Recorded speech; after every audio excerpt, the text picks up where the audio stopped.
Border 2 मैंने कल रात को देख ली। फ़िल्म देखकर मेरा रिएक्शन यही था कि एक दर्शक के रूप में ये फ़िल्म जो है वो सैटिस्फाई करती है। लेकिन इसमें कई सारी बातें हैं जो की जानी चाहिए। अब ये हिस्टोरिकल फ़िल्म है, वार फ़िल्म है। 1971 जिस तरफ जो है पूर्वी पाकिस्तान जब बांग्लादेश बन रहा था, तब पाकिस्तान ने पश्चिमी मोर्चा खोल दिया था भारत के खिलाफ, और उसकी योजना यही थी कि भई अगर भारत को हम 2 मोर्चों पर अगर लड़ाई में झोंक देंगे, युद्ध में झोंक देंगे, तो हमको कामयाबी मिल जाएगी। लेकिन क्योंकि 2 फ्रंट पर सेना लड़ रही थी, तो ताकत बढ़ जाती है। तो ऐसे में ज़्यादा जोर जो है वो पूर्वी पाकिस्तान की तरफ था। तो इस पश्चिमी सीमा की रक्षा के लिए वहाँ पाकिस्तान की तरफ से जो हमले हो रहे थे, उसको रोकने के लिए किस तरह से हमारे जांबाज बहादुरों ने अपनी जान की बाजी लगाई, बलिदान दिया और मुँह तोड़ जवाब दिया, वो सारा कुछ इस फ़िल्म में आपको देखने मिलेगा। और ख़ास बात ये है कि यहाँ पर आपको सेनाओं के जो तीनों अंग हैं हमारे, थल सेना, जल सेना और वायु सेना, तीनों मिलकर इस मोर्चे पर जो है काम करते हुए नज़र आते हैं। तीनों जो है ज़बरदस्त रूप से जो है पाकिस्तान को टक्कर देते हैं। उसको पाकिस्तान को तो मुँह की खानी पड़ी थी, लेकिन जो डैमेज हुआ था वो भी हमको इस फ़िल्म में नज़र आता है। हालाँकि मेकर्स ने फ़िल्म के शुरू में ये डिस्क्लेमर दे दिया है कि भाई ये फैक्ट्स को इसमें ना चेक किया जाए। तो चीज़ें ऐसी होती हैं, ख़ास तौर पे जो हिंदी का सिनेमा इधर बन रहा है, जो ऐतिहासिक सिनेमा होता है ऐसी घटनाओं पर, तो उसमें लिबर्टी ली जाती है, और वो ठीक है, कहानी कहने के लिहाज से कई जगह ज़रूरी भी होता है। तो इस फ़िल्म को हम ऐतिहासिक तथ्यों पर आधारित मानें, लेकिन ये इतिहास नहीं है, जैसे कि ये फ़िल्म हमें बताती है। तो कहानी यहाँ पर जो है वो 4 मेजर चेहरे आपको दिखाई देते हैं। सनी देओल दिखते हैं, वरुण धवन हैं, दिलजीत दोसांझ हैं और आहान शेट्टी हैं। तो ये 3 जो सनी जो हैं वो सबसे सीनियर हैं और इन सब के बॉस हैं, आप एक तरीके से कह सकते हैं। जिस एकेडमी में, जिस आर्मी एकेडमी में जो हमारे सिपाही तैयार होते हैं वो दिखाया गया है, और वहाँ पे वरुण और दिलजीत और आहान एक साथ रहते हैं, एक बैच में रहते हैं। लेकिन जो सनी देओल होते हैं वो इन सबके मेंटोर होते हैं, इन सबके गाइड और ऑफिसर होते हैं। तो उनकी देख-रेख में ये सारे तैयार हुए हैं। अब जब 71 की लड़ाई शुरू होती है, तो उसके बाद ये तीनों जो हैं दिलजीत दोसांझ दोसांझ जो है वो एयर फोर्स में है, आहान शेट्टी जो है वो नेवी में है, और वरुण धवन जो है ज़मीन पर लड़ने वाली जो हमारी फ़ौज है उसमें है। टैंकों और तोपों से लड़ाई और बंदूकों से लड़ाई उसमें। और सनी देओल जो हैं, जो कि इन तीनों के बॉस रहे हैं उन दिनों में, वो भी जो है जो थल सेना जो है वहाँ पर है। तो अब ये पूरा मामला जो लड़ाई चलती है, मगर ख़ास बात ये है कि फ़िल्म को 3 घंटे 18 मिनट लंबी इस फ़िल्म को जो 2 हिस्सों में बाँटा गया है। पहला हिस्सा जो है इन तीनों के जो रिलेशन है, आपस के रिलेशन, आपस की बॉन्डिंग, और उसके साथ-साथ इनकी फैमिली लाइफ़, उसको बताता है। और तीनों ही मैरिड हैं, ये भी बात है। तो तीनों की ज़िंदगी जो है किस तरह से किसी के साथ बंधी हुई है, इनका अपना एक परिवार है। वो सारे इमोशनल फ्रंट पे कि आपस में इनकी दोस्ती, इनके परिवार, इनके सुख-दुःख, वो सारा दिखा के ये फ़िल्म आपको इमोशनली वहाँ पर कनेक्ट करती है और बाँधती है। और थोड़ा छोटी-मोटी मुठभेड़ जैसी चीज़ें वहाँ शुरू में आती हैं, लेकिन उसके बाद जब सेकंड हाफ जो है, वो पूरी तरह से वार ज़ोन में चला जाता है, और ख़ास तौर पे आखिरी के 30-35 मिनट जो हैं, वो तो पूरी तरह से युद्ध के मैदान के हैं। तो फिर किस तरह से, अब मैं आपको ये नहीं बताऊँगा कि इसमें किस किरदार का क्या होता है, तो ये समझिए कि ये लोग ज़बरदस्त रूप से लड़ाई लड़ते हैं, विनर होते हैं। लेकिन जैसा होता है, युद्ध में शहादत भी होती है, बलिदान भी होता है, और एक एंगल इसमें सनी देओल का भी है कि भाई उनका बेटा जो कि आर्मी में ही होता है, और उसकी शहादत की खबर आती है। तो वो चीज़ भी है। इसकी चर्चा हालाँकि हमने जब ट्रेलर का ज़िक्र हुआ था तब भी की थी। तो ओवरऑल जो ये फ़िल्म है, ये आपको बाँध के रखती है इमोशनली। जैसा मैंने कहा, पहले हिस्से में ही, फर्स्ट हाफ में ही आपको ये अपने आप से कनेक्ट कर लेती है, और आप इसको इससे जुड़े रहते हैं, इससे बंधे रहते हैं। ख़ास तौर पे जो कैरेक्टर इसमें सबसे ज़्यादा मुझे इम्प्रेस किया जिसने, वो है वरुण धवन। मतलब वो वाक़ई अपनी पिछली फ़िल्मों से काफ़ी अलग नज़र आए। हालाँकि वरुण की फ़िल्मोग्राफ़ी आप उठाकर देखें तो उन्होंने बदलापुर जैसी भी फ़िल्म की, जिसमें उनको बहुत तारीफ़ मिली है। लेकिन वो बार-बार जो उन पर लगता है कि वो जो नेक्स्ट गोविंदा बनने की कोशिश करते हैं, सारी गड़बड़ वहीं होती है। तो यहाँ उन्होंने एक डिफरेंट कैरेक्टर प्ले किया, एक हरियाणा के हरियाणवी ऑफ़िसर के रूप में है, और जिस तरह से उनकी बॉडी लैंग्वेज, जिस तरह से उनकी डायलॉग डिलीवरी, वो काम किया, उन्होंने काम किया अपने कैरेक्टर पे, ये साफ-साफ नज़र आता है। तो मुझे सबसे ज़्यादा किसी ने अगर इस फ़िल्म में इम्प्रेस किया है तो वो वरुण धवन। सनी देओल नो डाउट बहुत बढ़िया है, लेकिन हम उनके बारे में जानते हैं कि सनी इस रोल में है तो उनको कर लेंगे। क्योंकि हमने पहले भी उनको इस तरह के किरदारों में देखा और वो जमते हैं एकदम, ऐसा लगता है कि हाँ ये परफेक्टली उसी के लिए है, जो किरदार बना है वो उनके ही लिए है। तो इसलिए सनी देओल से हम उम्मीद करते हैं, उन्होंने जैसा वो कर सकते थे उन्होंने किया बढ़िया ढंग से, तो हमें उनसे तो उम्मीद थी कि वो कर लेंगे। मगर वरुण धवन को लेके कहीं न कहीं चल रहा था कि वो कैसे लगेंगे, कर पाएँगे या नहीं कर पाएँगे, उनकी मेहनत दिखाई देती है। दिलजीत दोसांझ और आहान शेट्टी, ये दोनों जो कलाकार हैं, सनी और वरुण की तुलना में इनके जो कैरेक्टर हैं, उसका टाइमिंग और उसका स्पेस जो है वो कहीं कम है। लेकिन ठीक है, फिर भी दोनों ने अपना काम जो है वो अच्छे ढंग से निभाया है। दिलजीत दोसांझ ने भी जो एयरफोर्स ऑफिसर के रूप में जो हवाई जहाज लेके निकलते हैं अ, जो आसमान में जब युद्ध होता है, और नेवी ऑफिसर के रूप में आहान शेट्टी। आहान शेट्टी के बारे में ये कहूँगा कि 2021 में उनकी पहली फ़िल्म आई थी तड़प, जो मिलन लुथरिया ने डायरेक्ट की थी और तारा सुतारिया उनके साथ थी। तो अब 2021 में डेब्यू के बाद उनकी फ़िल्म अगर 2026 में आ रही, 5 साल का एक लंबा अरसा होता है। किसी भी कम से कम नए कलाकार के लिए तो अगर 5 साल ऐसे ही निकल जाएँ कि उसकी फ़िल्म नहीं आई है, तो ये किसी सेटबैक से कम नहीं है। तो मैंने वो फ़िल्म भी देखी थी। इस फ़िल्म को देखते हुए मुझे ये लगा कि ठीक है, सुनील शेट्टी उनके पिता बहुत एक्साइटेड थे कि चलिए जिस बॉर्डर में मैंने काम किया था 97 में, मेरा बेटा उसके स्पिरिचुअल सीक्वल में नज़र आएगा और वो भी फौजी वर्दी में है। ये सारी चीज़ें इमोशनली बिल्कुल मैं एग्री करता हूँ कि ये किसी को भी जोड़ती है, एक तरह का बॉन्ड बनाती। लेकिन मुझे लगा इस फ़िल्म को देखकर कि आहान शेट्टी तड़प में कहीं बेहतर थे। उनके पास करने के लिए उस फ़िल्म में बहुत कुछ था, और जिस तरह से वो एक डेब्यू हीरो के रूप में नज़र आए थे, वो इससे कहीं बेहतर थे। अब ये उनकी चॉइस है कि उन्होंने सोचा ही होगा कि ठीक है, मेरे पिताजी ने बॉर्डर की थी, मुझे बॉर्डर 2 में काम करने का मौका मिल रहा है, तो वो अच्छी बात है। लेकिन मुझे लगता है कि तड़प ज़्यादा बेहतर काम था उनका एक डेब्यू एक्टर के रूप में, और वहाँ उनको बहुत सारे मौके मिले थे। उन्होंने कुछ-कुछ साबित भी किया था उसमें। अब ये अलग बात है कि वो एक रीमेक फ़िल्म थी साउथ की फ़िल्म का, तो और नहीं चल पाई। लेकिन अगर आपने नहीं देखी तो मैं बॉर्डर 2 देखने के बाद, अगर आपने नहीं देखी हो आहान शेट्टी की वो फ़िल्म, तो मैं आपको कहूँगा कि आप उस फ़िल्म को देखिए, तो आपको पता चलेगा कि वो वहाँ कैसे बेहतर थे इससे। तो ये है, लेकिन ये चीज़ें हो जाती हैं। जहाँ तक एक्ट्रेसेस की बात है तो मोना सिंह, अन्या सिंह, सोनम बाजवा और मेधा राणा, तो इन लोगों के लिए बहुत कुछ ख़ास करने को है नहीं फ़िल्म में। ये इनकी पत्नियों के रूप में नज़र आती हैं, और ठीक है, मतलब छोटे-छोटे से रोल, क्योंकि असली लड़ाई तो जो असली फ़िल्म जो है वो तो लड़ाई के मैदान में है, या जो आर्मी के जो भी जो ऑफ़िस हैं उनमें है, या जो वो एकेडमी दिखाई गई। तो घरेलू ज़िंदगी तो उन लोगों की कहानी को एस्टेब्लिश करने या उनके कैरेक्टर को एस्टेब्लिश करने का एक छोटा-सा पार्ट रहा है। तो वो जो है चारों एक्ट्रेसेस जो हैं, उस पार्ट के रूप में वो एक फिल इन द ब्लैंक्स जैसा मामला है, वो उन जगहों को भरती हैं।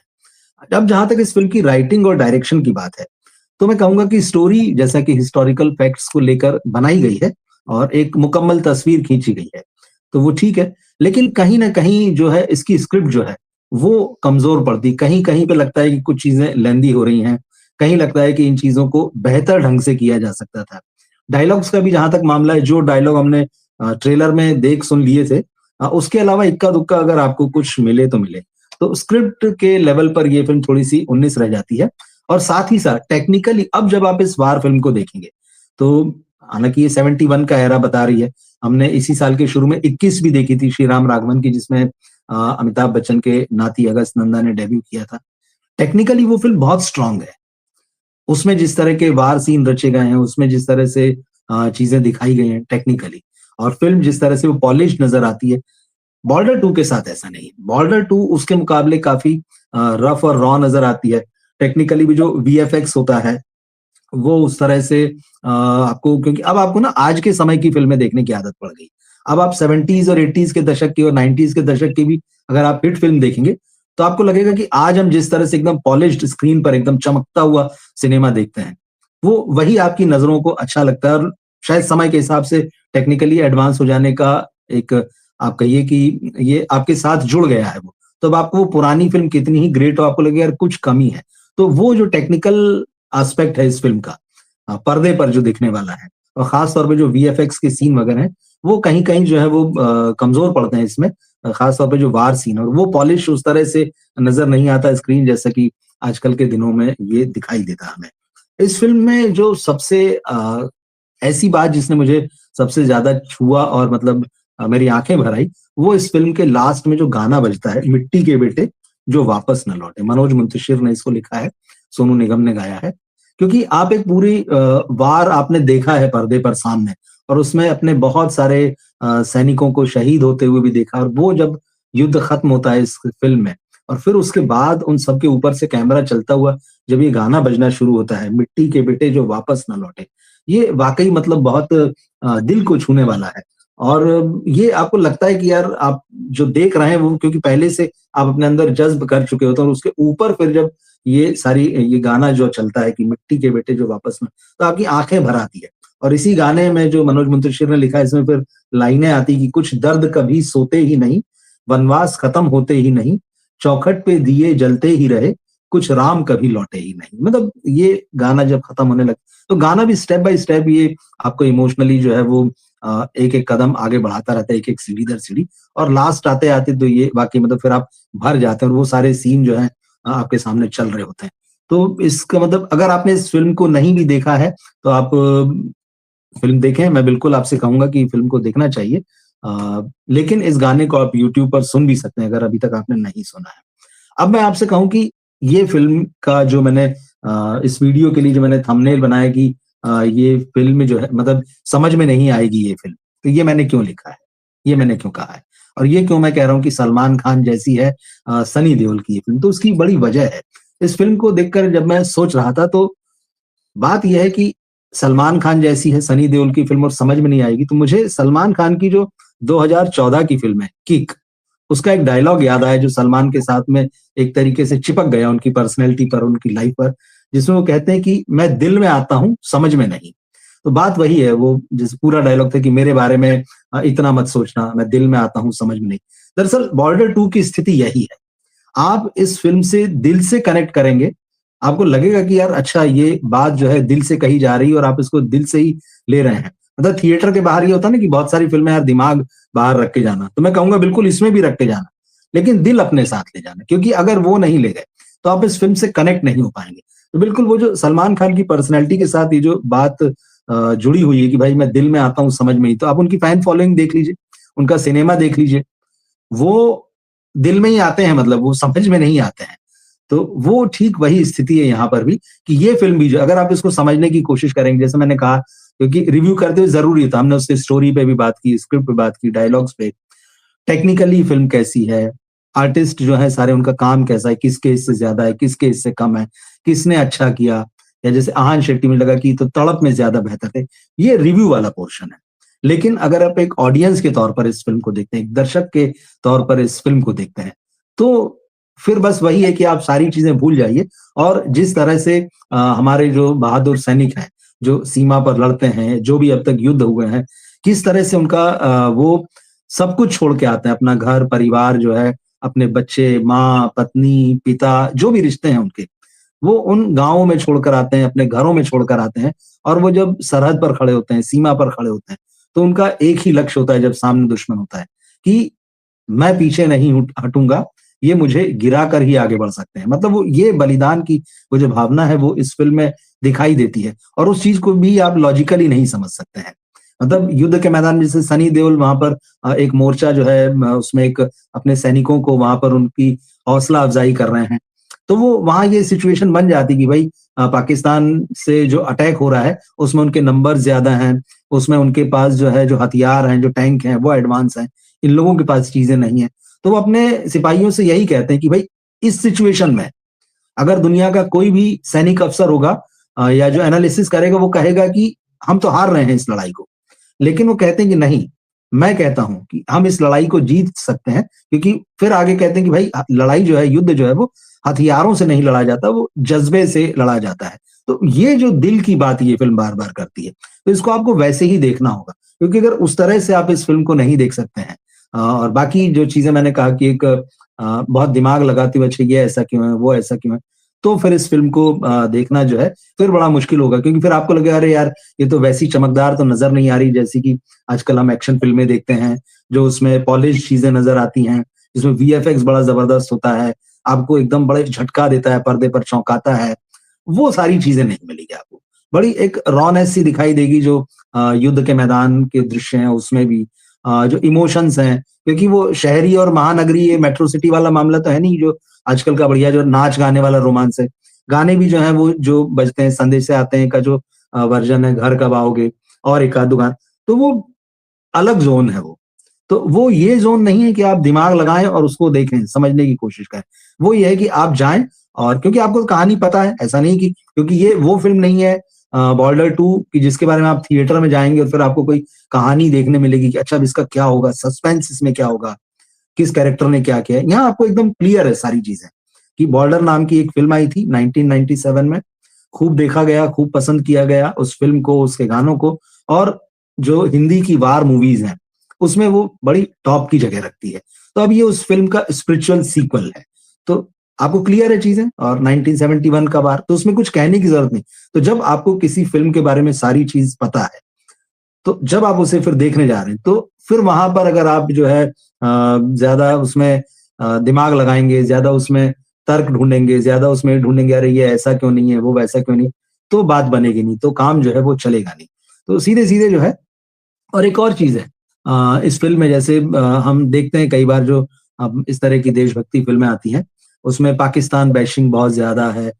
यहाँ पे डायरेक्टर अनुराग सिंह ने वो सारी चीज़ें नहीं की है।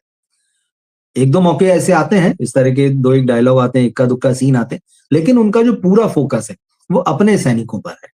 वो ये बताने के लिए कि देखिए वो कितने बहादुर हैं, कितने जो है वो देश को लेके जिस तरह से सोचते हैं, वो अपनी जान की परवाह नहीं करते हैं, जान की बाजी लगाकर जो है वो युद्ध के मैदान में उतरते हैं, सर पे कफ़न बाँध कर उतरते हैं।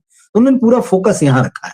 उसको वो किसी तरह के डिस्कोर्स में नहीं ले गए, किसी तरह के एजेंडे में नहीं ले गए हैं। तो और उनकी सीमाएँ हैं, ये भी मैं कहना चाहूँगा। अनुराग सिंह ने जो फ़िल्म बनाई है, उनकी लिमिट्स आपको समझ में आती है। लेकिन बात वही है कि ये फ़िल्म जो है वो दिल से देखने वाली है, दिमाग से देखने वाली नहीं है। तो मैंने ये फ़िल्म देखी तो मुझे समझ में आया कि क्यों जो है कई लोग इस फ़िल्म को क्रिटिसाइज़ कर रहे हैं, जिसमें रिव्यूअर्स भी हैं, ऑडियंस भी हैं। उसकी वजह यही है कि आपको इस फ़िल्म को देखने के लिए अपना चश्मा और अपना नज़रिया जो है, वो बदलना पड़ेगा। उसके बगैर फिर जो है आपका काम चलेगा नहीं। तो अभी अब क्योंकि अब 24 आज हो गई है, 26 जनवरी के मौके पर जो है ये फ़िल्म जो है रिलीज़ हुई है, और आप हर व्यक्ति, हर हिंदुस्तानी जो है इन तारीखों से कनेक्ट करता है, 26 जनवरी, 15 अगस्त, 2 अक्टूबर, और भी कुछ तारीखें हैं। तो जब हम इनसे कनेक्ट करते हैं और जब हमारे अंदर देश को लेकर जब जज़्बे जो होता है, जज़्बा जो होता है, वो एक अलग ही तरह की उसमें चमक होती है।